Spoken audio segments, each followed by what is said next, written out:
चल रहा है, ये हर किसी को लगता है 50 साल को इंसाफ मिलना।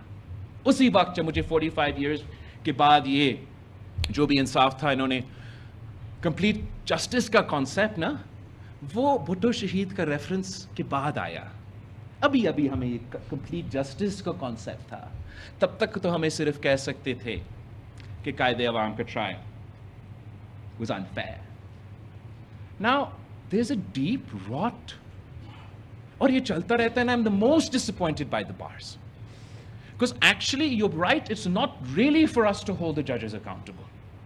It is the bar associations that used to hold the judges accountable.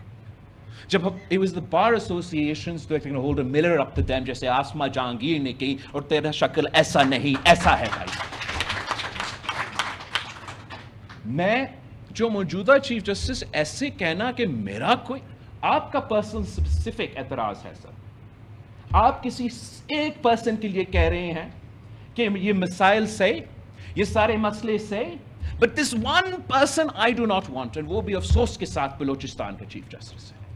वो चीफ जस्टिस जिसने हमें फैजाबाद धरना का केस दिया, वही चीफ जस्टिस जो आज कहता है कि मैं पार्लियामान को मानूंगा, मैं आइन की मानूंगा, मैं अपनी मर्जी की आइन नहीं बनाऊंगा, अपना मर्जी की कानून नहीं बनाऊंगा, जो भी चाहे सियासत पे असरात हो तो चले, उस पे एतराज है, मैं उसके लिए कोशिश नहीं कर रहा हूं। But the point is, don't pretend that I have a person-specific agenda. You have a person-specific agenda, and it is an anti-Justice Faiz Issa agenda. I hold both Justice Faiz Issa and Mansoor Ali Shah in the highest regard, more so than anybody else, and I do not have to appear before them. I do not have to keep them in my favor for my cases to be heard. I do not have to keep them in my favor to ensure that for the next 3 years or the next 5 years, my practice grows. But I will always, for the rest of my life, honor these two individuals.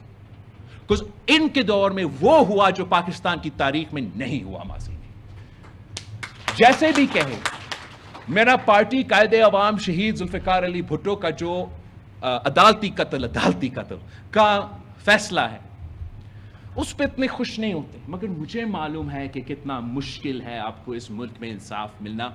मैं उस पर इतना कह सकता हूं कि जहां तक वो दोनों जज साहिबान के किरदार है, मेरा कोई एतराज नहीं होगा कि उनमें से जो भी आए और कॉन्स्टिट्यूशनल कोर्ट पे बैठे।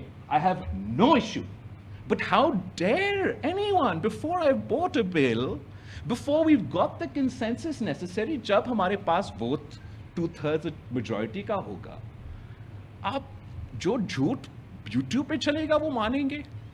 अब ये मानने के लिए तैयार हो कि जो 199 आपका आइन में इसलिए है कि मैंने डाला, मेरा पार्टी ने डाला, कि मैं उसको निकाल दूंगा? मतलब हर बात पीटीआई का या किसी और का नाम आना करे भाई, हम निकाल देंगे। कैसे निकाल देंगे? क्यों निकाल देंगे? आईनी अदालत आप कैसे कह सकते आप नहीं मानेंगे? जो आइन होगा आप मानेंगे। आइन का अगर आप नहीं मानते तो please don't call yourself lawyers, don't call yourself politicians. अगर आइन कहेगा कि कॉन्स्टिट्यूशनल कोर्ट होगा, आपने प्रैक्टिस नहीं करना, ना करे, आप एतराज ना करें, बट आप आइन को कैसे नहीं मानते?